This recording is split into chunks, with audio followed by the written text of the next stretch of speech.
Tapi saya pun tidak mendukungnya. Ya, sudahlah. Saya itu ketua kelas. Wah, ketua kelasnya dihukum, Bu. Karena disiplin itu kalau dituruti sebetulnya juga menjadikan kita oke-oke aja.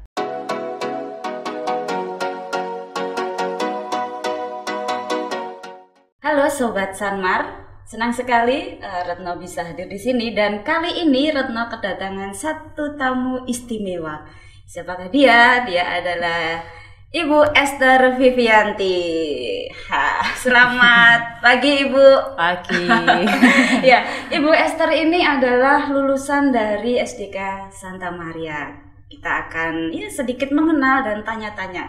Oke, Ibu Esther. Ibu Esther ini lulus tahun berapa dari SD Santa Maria? Saya lulus tahun 92. 92 ya? Oke, mantap. Sekarang sibuk apa Ibu ini? Banyak sih, cuman saya fokusnya ke pendidikan non-akademis musik. Wah, mantap. Jadi guru anu ya? Guru musik ya? Ya, kalau saya piano, Bu. Piano ya, jadi memang pandai. Berarti nanti kapan-kapan bisa dikontrak ini. Mau konser bareng Bu? Mau konser bareng boleh. Iya. Ini tadi lulusan 92. Iya. Ini ketika sekolah itu ada kisah-kisah apa ya Bu yang menarik ketika usia SD, mungkin terlambat pernah atau mungkin pernah dihukum guru gitu. Banyak ya Bu. Yang lucu zaman saya dulu kan masih pakai telepon umum. Oh gitu ya? Ya. Koin itu ya? Pakai koin. Ya, di depan sekolah ada. Ya, itu pakai koin 50-an. 50-an. Waktu itu ada pelajaran IPS, PR-nya udah saya kerjakan pagi itu, tapi saya cek lagi, saya ketinggalan di rumah. Lah, terus kan saya telepon ke rumah. Terus ya papi saya bilangnya gini, bagus kamu sudah mengerjakan PR, tapi membawa buku tetap tanggung jawabmu kan. Papi nggak akan ngantar. Ya sudah, saya menerima nasib saya dihukum. Padahal harapannya kita telepon papi biar bisa diantar kan. Iya, ini papi saya pun tidak mendukungnya. Ya sudahlah. Gitu.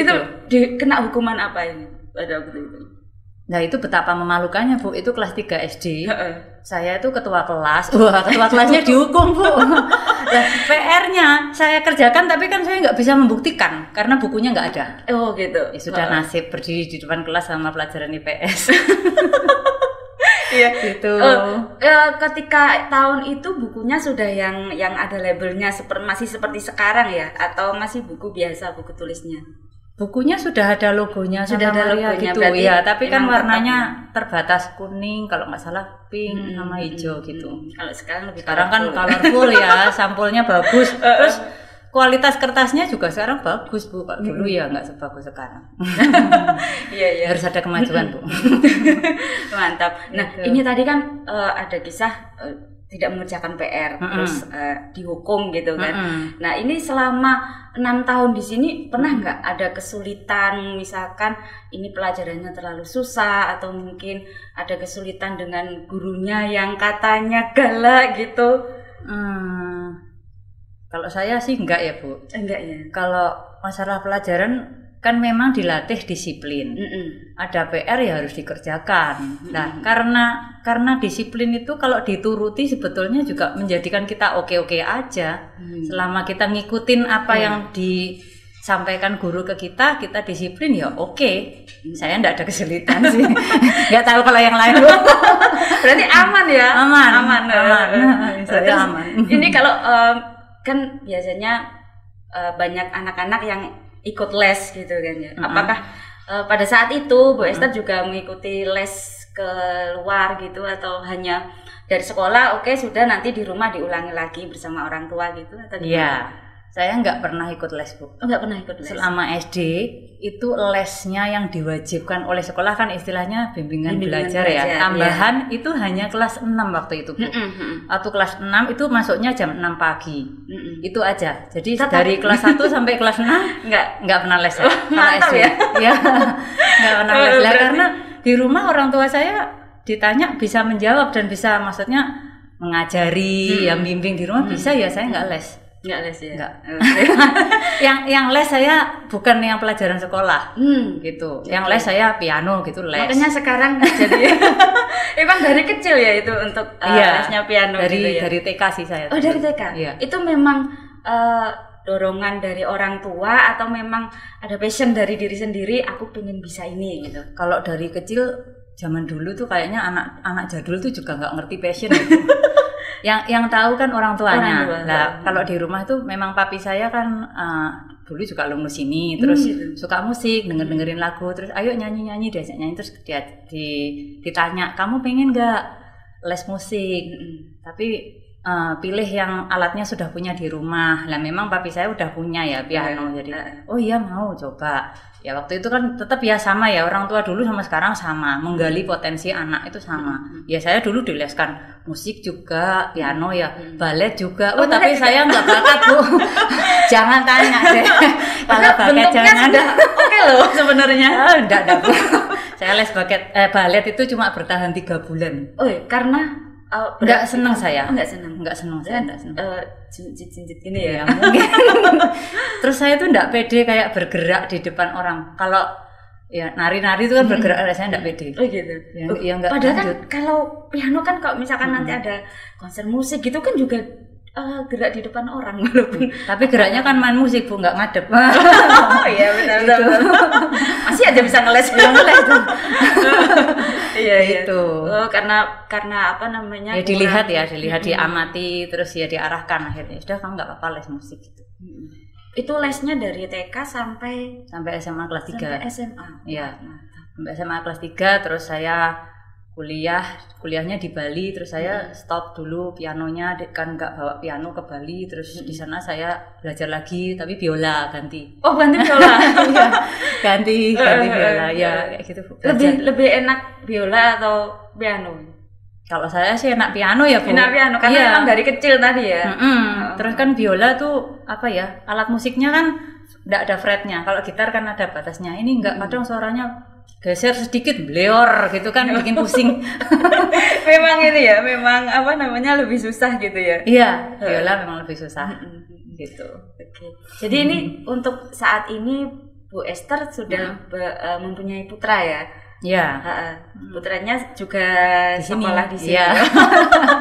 Sekolah di sini. Lah, dulu itu kan pastilah di sini ada nilai-nilai yang ditanamkan untuk membentuk sehingga Bu Esther menjadi seperti sekarang ini. Ini mungkin bisa diceritakan apa yang bisa Ibu dapatkan dari sekolah di sini yang sampai saat ini atau mungkin nanti akan dan yang sekarang diteruskan ke putranya itu nilai-nilai seperti apa? Nomor 1 pasti disiplin Bu. Ya. Soalnya dari dulu saya kecil tuh terkenal kalau sekolah Katolik ya yang ada di Kediri yang ya katanya orang tua saya zaman itu yang terbaik itu Santa Maria. Amin. Gitu kan. Nah itu kedisiplinannya yang terkenal. Dan mulai dari kelas 1 SD itu kan pensil bawa sendiri, penghapus bawa sendiri, penggaris bawa sendiri, segala perlengkapan sekolah dibawa sendiri, nggak boleh pinjem-pinjem. Bukan pelit ya Bu, tapi melatih bertanggung jawab. Nah itu sampai sekarang saya kemana-mana tuh ya bawa bolpen, pensil apa itu saya usahakan untuk tidak pinjam-meminjam. Oh gitu. Nah jadi meskipun oke lah sekarang COVID katanya nggak boleh pinjam-pinjaman, itu saya biasa aja nggak pinjam-pinjaman, udah biasa. Sudah biasa. Iya. Terus itu yang itu disiplin diri ya. Yang kedua tuh disiplin waktu. Oh disiplin waktu. Ya. Sampai teman-teman saya bilang kamu itu freak gitu. Iya, saya itu dibilang nggak tahu saya yang freak atau mereka yang nggak jelas, saya nggak tahu gini. Kalau saya nggak bisa tiba on time sesuai yang saya janjikan, saya pasti kasih kabar. Apalagi sekarang kan gampang Bu ya, ada WA, tinggal WA aja apa susahnya. Jangan sampai orang lain itu nunggu kalau kita sudah janjian. Itu yang dibilang saya freak. Itu Bu. Padahal kan sekarang banyak yang kadang nyantai dengan teman sendiri, kita ya mungkin agak terlambat atau kan gitu. Iya, tapi saya nggak bisa Bu. Nggak bisa ya. Nggak bisa. Itu kayak nggak enak. Kayak tadi harus punya tugas dulu kan sebelum ke sini. Saya lihat jam nutut enggak gitu. Iya benar. Padahal saya tahu itu nutut. Kalaupun saya santai tetap nutut, tapi saya enggak enak. Kalau enggak hadir sebelumnya saya enggak enak. Gitu. Kalau orang sudah janjikan waktu sama saya, orang sudah sediakan waktunya, saya harus hargai waktunya gitu. Karena saya pun nggak suka kalau digituin. Ya, nggak suka nunggu ya? Galak ya Bu. Nggak apa-apa, galak dalam arti tertentu. Nah itu yang dibilang, jadi saya tuh dianggap galak, dianggap terlalu tegas ya dalam hal yang gitu-gitu. Menurut saya sih ya biasa aja, tapi enggak tahu kalau yang lain. Ada lagi Bu, jujur ya. Ya, jujur itu kan banyak hal ya. Dulu zaman SD pengen setipnya itu warnanya mau diambil aja gitu kan ya. Iya. Ya itu kan nilainya enggak sorry ya Bu, mungkin enggak ada ya. Penghapus itu mungkin nilainya enggak ada, tapi yang dilatih itu kan jujurnya. Iya. Jadi sekelas tuh bener-bener waktu kelas 3 digeledah hanya gara-gara setip itu. Wah, pernah kejadian? Pernah. Waktu kelas 3 juga itu. Pokoknya kelas 3 itu banyak masalah. Apa mungkin masa transisi gitu ya? Mungkin, itu kan dari anak-anak ke remaja. Ya itu. Mungkin begitu. Pernah ada penggeledahan gitu gara-gara? Iya, kelas 3 itu saya ingat. Kalau kelas 4 gelut. Nah, tapi kan saya gelut Bu. Teman sekelas. Cowok sama cowok apa? Ya ece-ecean gitu loh, sampai berantem. Iya, sampai berantem. Ya pernah. Ya lucu Bu. Padahal kalau sudah berantem istirahat ya bareng. Iya. Terus emosi sesaat. Iya. Terus ada lagi tuh kerendahan hati. Dan kita harus menerima banyak orang, banyak macam teman ya. Maksudnya di sini gini. Yang saya tahu dari dulu sekolah ini ada yang namanya istilahnya mungkin subsidi silang ya. Subsidi silang. Ya, jadi yang lebih mampu membantu yang kurang mampu. Iya. Nah, itu tuh anak-anak harus tahu Bu bahwa di dunia itu kenyataannya seperti ini loh. Ya kan? Enggak, maaf, semua sugih atau semua enggak mampu, enggak. Lah, harus tahu caranya berbagi. Lah itu yang ada tuh ya di sekolah sini. Gitu. Karena menurut saya ya itu Bu, dari SPP-nya pun kan berbeda-beda tuh Bu. Iya. Nah, itu. Dari SPP memang berbeda. Terus ada anak yang diberi perhatian khusus sama sekolah dalam hal mungkin makanan bergizi. Karena kalau dari keluarga orang mampu kan sekolah sudah menyediakan itu dari dulu Bu. Dari zaman saya. Jadi ya setahu saya ada kartunya gitu ya, terus dipanggil, terus makan kacang hijau, minum susu kayak gitu. Setahu saya gitu dari teman-teman saya. Gitu. Iya mantap. Gitu. Oke, jadi tadi disiplin, kerendahan hati dan kejujuran. Nah, ini bagaimana Bu Esther ini menerapkan ke putranya yang notabene adalah generasi sekarang gitu kan. Jadi sama kan aja Bu. Sama ya? Iya. Kalau karakter ya harus sama. Karena sama, karakter itu tidak lekang oleh waktu. Tetap ya, walaupun generasinya sudah berubah gitu ya. Iya, tetap harus. Tetap harus. Oke, mantap. Dan ini kira-kira putranya ada mengalami kesulitan nggak ketika Bu Esther ini menerapkan kedisiplinan, kejujuran gitu? Enggak Bu, karena dari kecil. Kan dari kecil ya? Dari kecil. Itu. Cuman yang perlu menyesuaikan dia kan sama teman ya. Karena teman kan naik kelas ganti berubah terus ya. Saya dulu sebelum kelas 3 di sini kan di Surabaya kan pasti agak berbeda. Iya. Terus di sana kan suasana sekolahnya berbeda walaupun sama namanya, tapi kan berbeda gitu. Nah, di sini dia jadi woi gitu karena di Surabaya kan gitu nggak apa-apa, kalau di sini lulu mencela gitu. Nah, itu biasa gitu kan di sana. Di sini ya saya kasih tahu ini Kediri bukan Surabaya. Orang-orangnya begini, di mana bumi dipijak di situ langit dijunjung. Itu saya bilang. Jadi memang apa namanya sudah bisa istilahnya beradaptasi gitu Bu. Iya, cepet kok diadaptasi. Mantap sekali misalnya Bu Esther ini sungguh ada apa ya? Ada garis merah yang saya tarik itu tadi kedisiplinan, dan Bu Esther ini nggak mau orang lain itu menunggu, jadi harus memang on time semuanya gitu ya.